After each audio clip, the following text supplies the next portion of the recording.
12 John Lennon songs that nobody has ever beaten. Not technically, not emotionally, not in terms of sheer staying power. I thought I could hear. You've been hearing some of these since before you knew who he was. But I promise you, there are things behind them that most people don't know.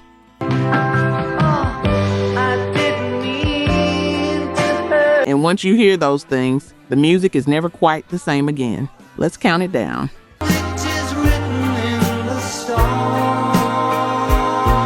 Number 12, Give Peace a Chance, 1969. John Lennon launched his entire solo career from a hotel bed. Not a stage, not Abbey Road, a bed.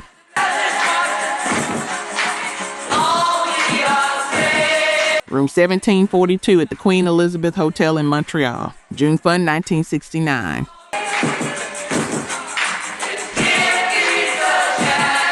He and Yoko are in the middle of their second bid-in for peace.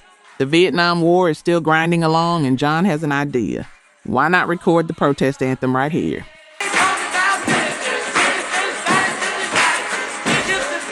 In the actual room where they're living the protest, there was no studio setup, no proper session plan. Musicians, journalists, celebrities.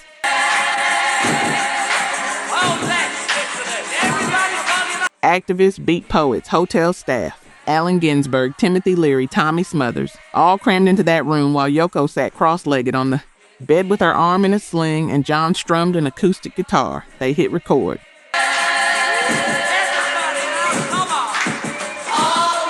And what they captured had almost nothing to do with technical quality and everything to do with purpose.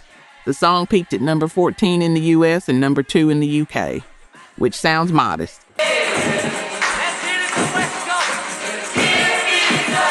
Until you understand that chart positions aren't the point here.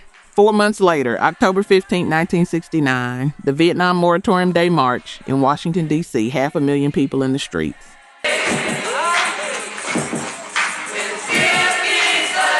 And when they needed a song, Pete Seeger stepped up and led them in the one John had recorded in a hotel room that June.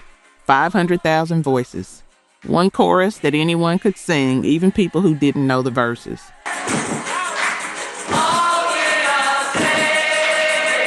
Lennon was asked about it afterward. He said, "It wasn't like, you have to have peace. Just give it a chance. That's the whole philosophy. Not a demand, not utopian. Just try it. What do you lose by trying?"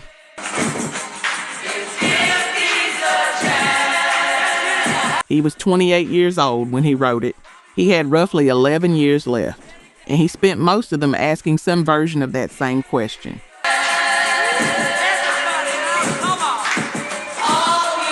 Number 11, Mother, 1970. By the time the Beatles broke up in April 1970, John Lennon had been the most famous person on earth for the better part of a decade. Stadiums, screaming crowds, more celebrity than any human being had experienced before him. I just gotta tell you. And he was completely broken, not because of the breakup, not because of the lawsuits, because of something that happened in Liverpool in the summer of 1958.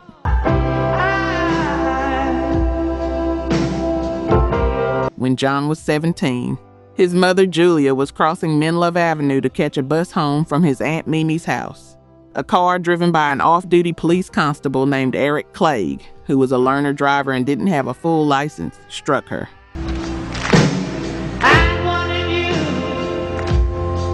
She died on the way to the hospital.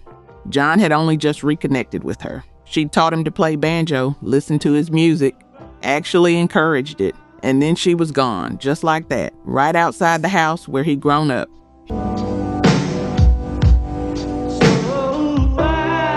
Here's the detail that gets me. Eric Clegg eventually left the police force. He became a postman, and his route included delivering Beatles fan mail to Paul McCartney's house on Forthland Road. And I try to run. The man who killed John Lennon's mother spent years delivering letters to John Lennon's bandmate, and Lennon almost certainly never knew.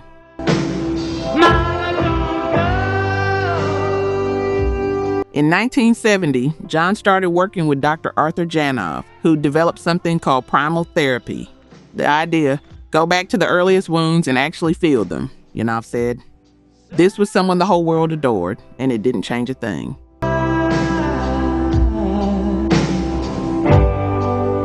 At the center of all that fame and wealth and adulation was just a lonely little kid.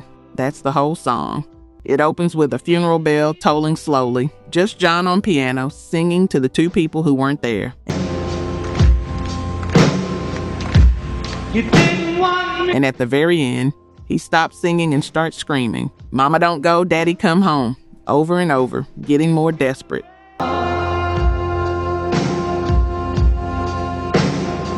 If you've ever held on to something that was taken before you were ready to give it up, and whoever is, that scream makes complete sense.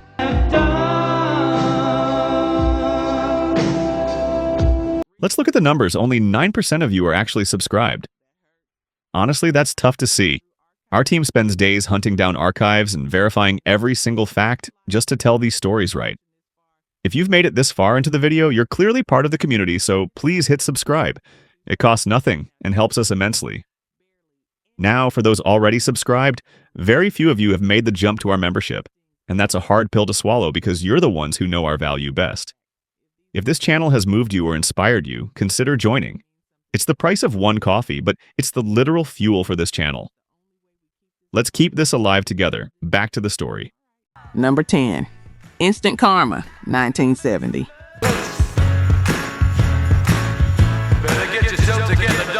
I need you to understand the timeline here, because there's nothing else quite like it in music history.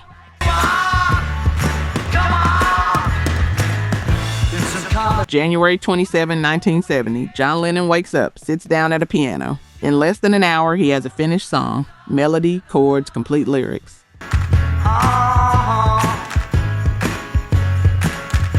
He's afraid he'll forget it, so he just keeps playing it. Then he calls George Harrison. "I've written this tune," he says. "I'm going to record it tonight and have it pressed up and out tomorrow." That's the whole point. Instant karma, you know? How in the world you gonna see? George calls Phil Spector. Spector calls Abbey Road. And that same afternoon, they're all in the studio. George on guitar, Klaus Vormann on bass, Alan White on drums, Billy Preston on the organ.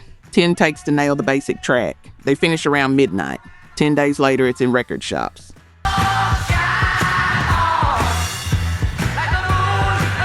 Lennon described it with the kind of offhand confidence that only someone at his level could pull off. "I wrote it for breakfast, recorded it for lunch, and we're putting it out for dinner." Join the human race. Now stay with me. The Beatles had not yet officially broken up. That wouldn't happen until April. And here is their most famous member, moving at a speed that made the entire music industry look slow.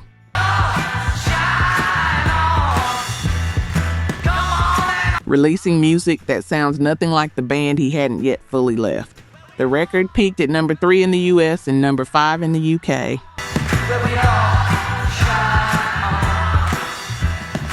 And it was the first solo single by any former Beatle to sell 1 million copies. In America, one idea, one morning, written in less than an hour, 1 million sold. Everyone you meet. You know that feeling when you realize someone is operating at a completely different level?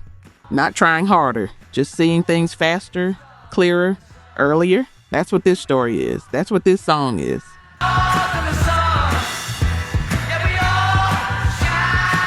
Number 9, Dream, 1974. By 1973, John Lennon was separated from Yoko, not officially divorced. She had, in one of the stranger arrangements in rock history, more or less suggested that he take some time to sort himself out.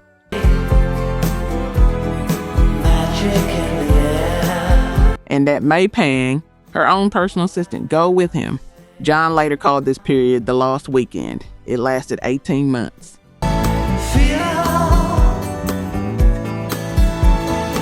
He spent that time in Los Angeles, then New York, producing records, making noise, slowly finding his footing. And somewhere in the summer of 1974, He had a dream. He couldn't explain what it meant, didn't try.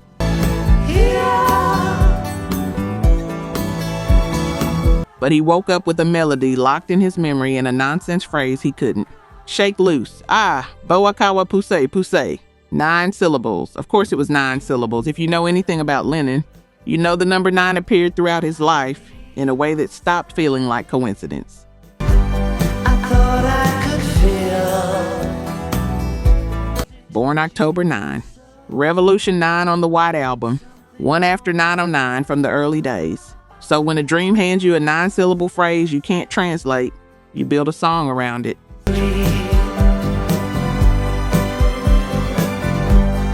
I'll say this plainly. I think this is the most underrated song on this entire list.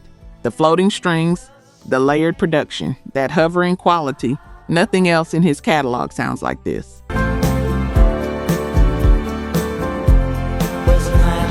And Lennon himself dismissed it as a throwaway. Just craftsmanship, he said. Nothing special. The backing vocal, that sighing, drifting voice underneath his, is May Pang, the woman who was there in the room during the whole Lost weekend.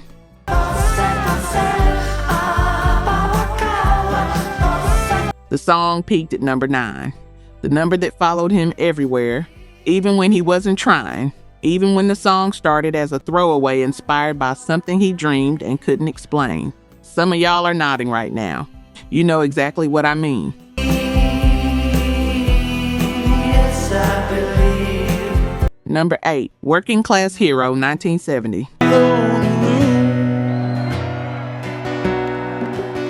3 things before we get into this one. 1 is just John Lennon and an acoustic guitar. No band, no production, no strings, no Spectre.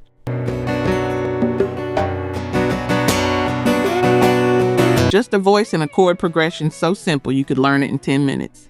2, it contains the word fucking twice. Amy refused to print the lyrics on the album sleeve. There were conversations about pulling the single. Lennon said the word fit.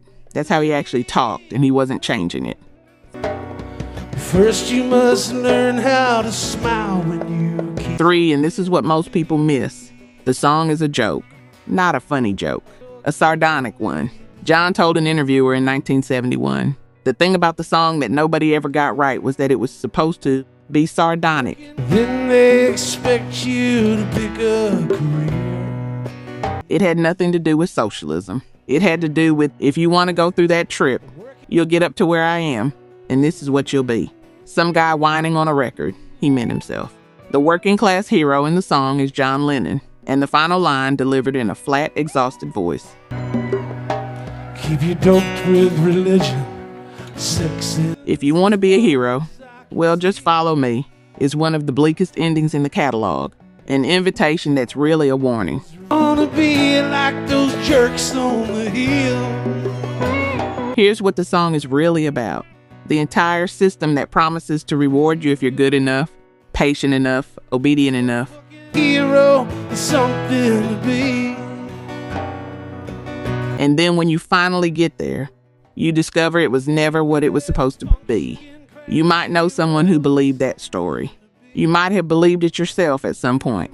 You worked hard, you did what they said, and somewhere at the finish line you realized the thing you were chasing wasn't actually waiting for you. That's the song. 3 chords, no band. The most comfortable thing John ever recorded. And he recorded an album full of screaming. Working class hero, something to be. Number 7, Happy Xmas, War is Over, 1971. Before this was the songs of Billboard, Christmas 1969. John and Yoko rented advertising space in 11 cities. New York, Los Angeles, Tokyo, Paris, London, Rome, Berlin, Athens, Toronto, Amsterdam, Hong Kong, and put up one message in massive black and white letters.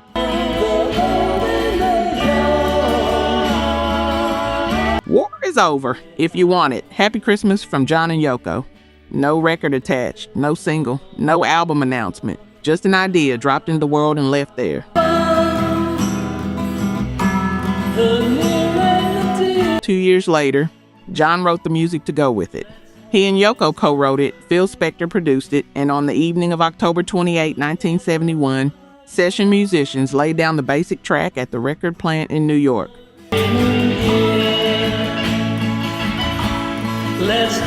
3 days later, on Halloween afternoon, and I love this detail, 30 children from the Harlem Community Choir, most of them between 4 and 12 years old, came into the studio and learned the lyrics off a blackboard. Those are the voices you hear on the record.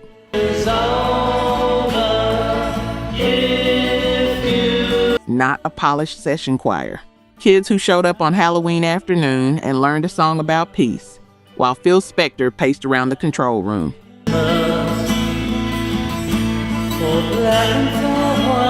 And here's the part most people don't know. The melody isn't original. Lennon borrowed it from a 19th century English folk song called Stewball, which Peter, Paul, and Mary had popularized in 1963. That old hymn-like quality.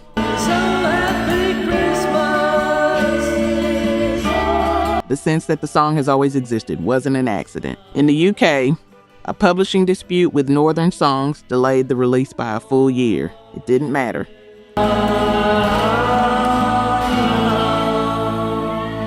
When it finally came out in Britain in November 1972, it hit number 4. It's been a fixture every December since. Because what the song is really saying, war is over if you want it, is as uncomfortable today as it was in 1971. It's not a comfort, it's a question, and it never stops needing an answer.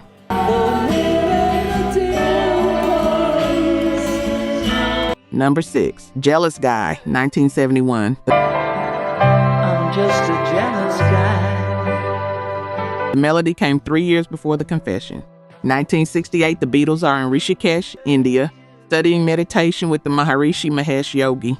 John hears a lecture about man as a son of Mother Nature and starts writing a song he calls Child of Nature.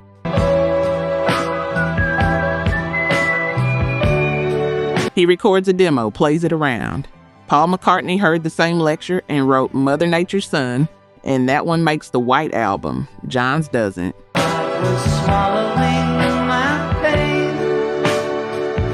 He holds on to the melody anyway, carries it for 3 years without knowing exactly what it's for. In 1971, recording the Imagine album at his home studio in Ascot,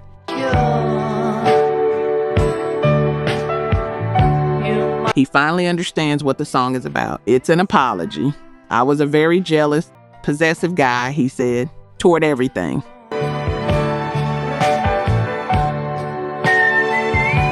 The lyrics are a direct confession of fear dressed up as love, the kind where you want to hold someone so close you slowly suffocate them. And because it's Lennon, he wrapped that admission in something so gentle, so melodically beautiful, you almost forget what's actually being admitted.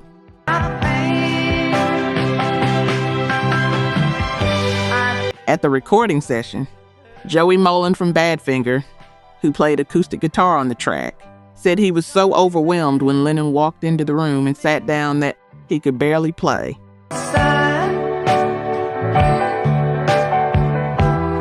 He described John as bug-eyed, really gone, having just gotten out of bed at 11 at night, and then Lennon sat on a stool, started playing this quiet, devastatingly honest song, and Mullen said he was just gagged. Jealous Guy was never released as a UK or US single during Lennon's lifetime. It sat on the Imagine album waiting.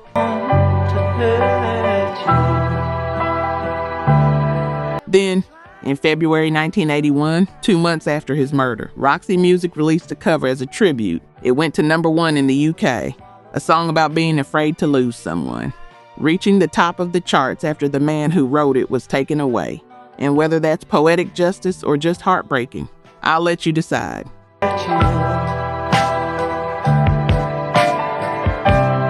Number 5, Whatever Gets You Through the Night, 1974. Whatever gets you through the night, it's all right. This is the most unlikely number 1 hit in John Lennon's solo catalog. In 1974, he was 4 years out of the Beatles, separated from Yoko, living in New York in what he'd later describe as one of the most chaotic periods of his life.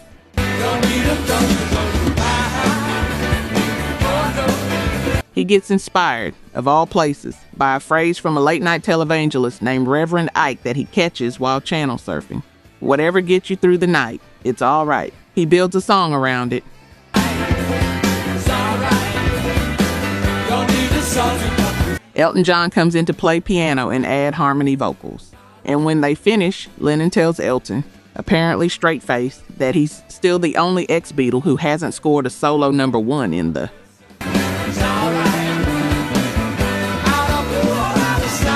U.S. Elton makes a bet. If Whatever Gets You Through the Night reaches number one on the Billboard Hot 100, Lennon has to join him on stage at a concert. Lennon agrees.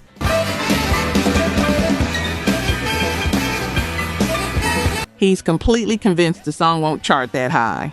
Here's another thing most people don't know. That song wasn't even Lennon's first choice for a single. Capitol Records VP Al Corey, the same man who'd recently worked his magic on Paul McCartney's band On the Run, personally chose it as the lead release. Whatever gets you through the night, it's alright. Lennon went along with it, skeptically. It hit number one on November 16, 1974. His only solo U.S. chart topper during his lifetime. And Elton called to collect. November 28, 1974, Thanksgiving night.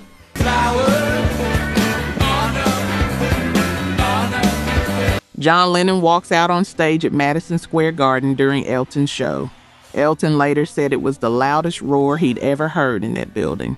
They played Whatever Gets You Through the Night,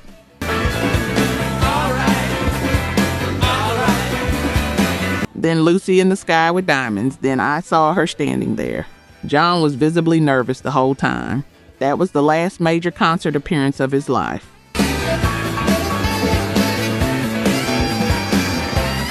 He was 34 years old. He never played a ticketed show again. A bet between friends sent him to that stage one final time, and nobody in the room knew what it was.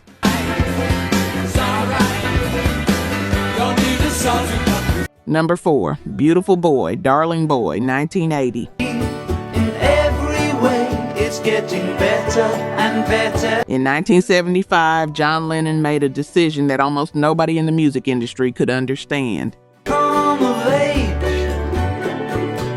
but I guess He stepped away completely. No records, no tours, no public life to speak of. Yoko handled the business while John became what he called a house husband. beautiful boy. Waking up with his son baking bread, learning to just be someone's father. Sean Ono Lennon was born on October 9, 1975, John's own birthday. The number 9 again if you're counting. Beautiful, beautiful boy. He had spent his entire adult life chasing something at full speed, and now he stopped, stayed home. 'Cause it's a long way to go. And for 5 years, while the music world moved on without him, he was present for a small child who needed a parent more than he needed a legend. Little prayer. Beautiful Boy, Darling Boy is what came from that time. Not a protest, not a confession, not a meditation on fame or pain. Just a father singing to his son about the terrifying, miraculous fact of someone existing in the world who wouldn't exist without you. Out on the ocean. There's a line near the end. Life is what happens to you while you're busy making other plans. Simple, quiet. The kind of thing that sounds like advice until you realize it's a reckoning. Prayer. Every day. Double Fantasy was released on November 17, 1980.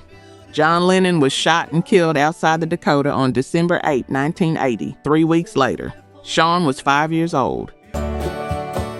Beautiful, beautiful, beautiful. And if you've ever lost someone before you got to see how the story ended, before you got to say the things that needed saying, before the child grew up, before the future you were planning arrived, this song goes there without asking anything from you. It just sits with you. Every day, in every way, it's getting better and Number 3, Just Like Starting Over, 1980. love nice and easy. By the autumn of 1980, John Lennon had been gone for nearly 5 years, not dead, just absent. He'd retreated into private life so thoroughly that the music world had genuinely moved on. Disco, punk, new wave, MTV on the horizon. 5 years is a long time.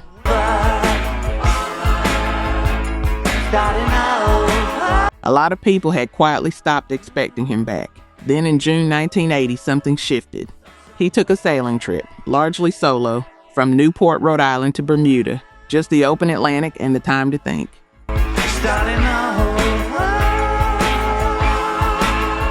And somewhere on that crossing, the ideas started flooding back faster than he could write them down. He said he got the old spark back, that the music was just there again, the way it used to be. He came home, called Yoko, called producer Jack Douglas, and within weeks they were at the Hit Factory recording what would become Double Fantasy. Just Like Starting Over was the comeback single, released October 24, 1980.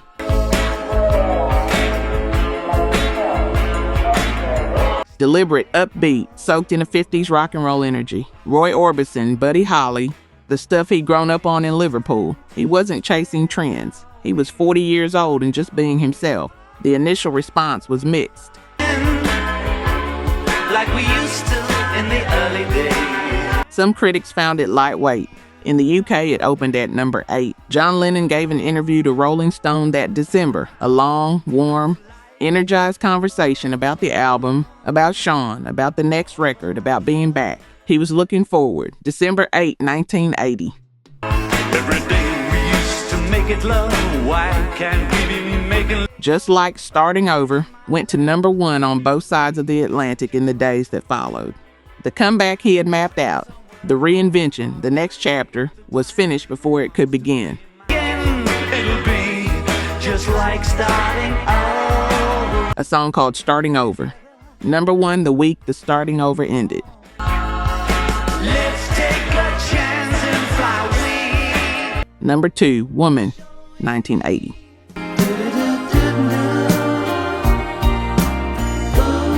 Three days before he was killed, John Lennon sat down for an interview with Rolling Stone magazine. However distant, don't keep. December 5, 1980. He talked about woman. He said it came about because he was thinking about what it actually means to be the woman in someone's life. Everything she gives, everything she carries. He wrote it as an ode to Yoko, and he said to all women, the song begins before the music starts. Just John's voice, barely above a whisper, speaking a single dedication. For the other half of the sky.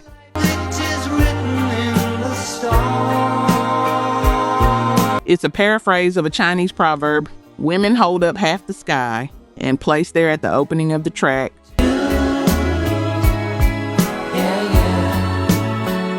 It lands like an apology as much as a tribute.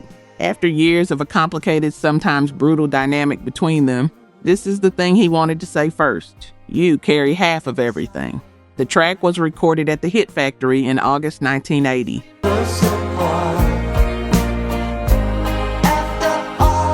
It came out as a single on January 12, 1981, 5 weeks after he was gone.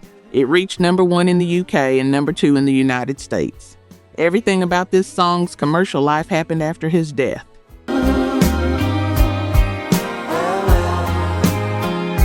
He never heard it on the radio as a hit, never saw the chart.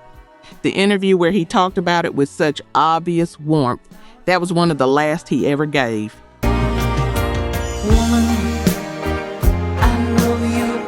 And here's what I keep coming back to. By every account, the last period of his life, the 5 years as a father, the sailing trip, the new record, he was genuinely, quietly happy. At peace in a way he'd never quite been before.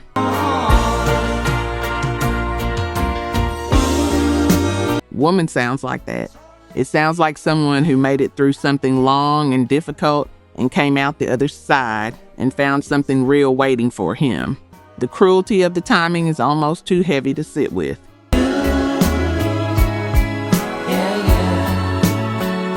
Number 1, Imagine, 1971.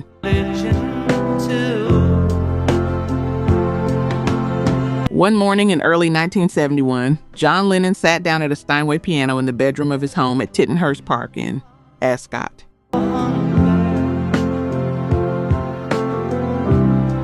Yoko was in the room, watching. He played through the chords, worked out the melody, wrote most of the lyrics. He nearly finished the entire song in a single sitting, 3 chords, C, F, G, the simplest progression in Western music, the lyrics.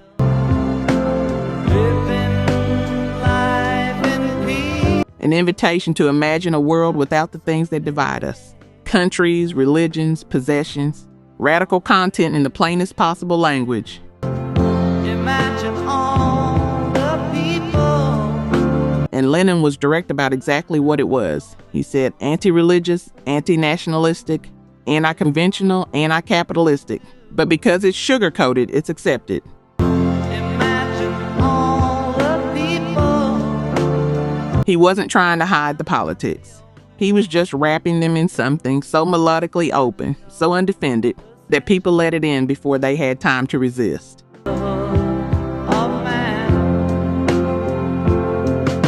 George Harrison played guitar on the recording. Phil Spector produced it. And Yoko Ono, whose 1964 book of conceptual poetry, Grapefruit, had directly inspired the song's central idea, finally received an official co-writing credit in 2017.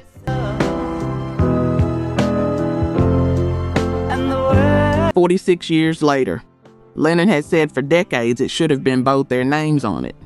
Phil Spector's summary was simple. I always thought Imagine was like the national anthem. I hope someday you'll join. He wasn't wrong. It plays before the ball drops in Times Square on New Year's Eve. It was performed at the closing ceremony of the 2012 London Olympics. I'm a dreamer. The Strawberry Fields Memorial in Central Park has exactly one word on it. Liverpool's airport put a line from this song on its wall. Above us, only sky. Jumping to kill or die. And here's the thing that gets me every time. It was written one morning. 3 chords. A quiet ask. I hope someday you'll join. Try to imagine things being different. More than 50 years later. Still playing. Still asking. Nobody's beaten it yet.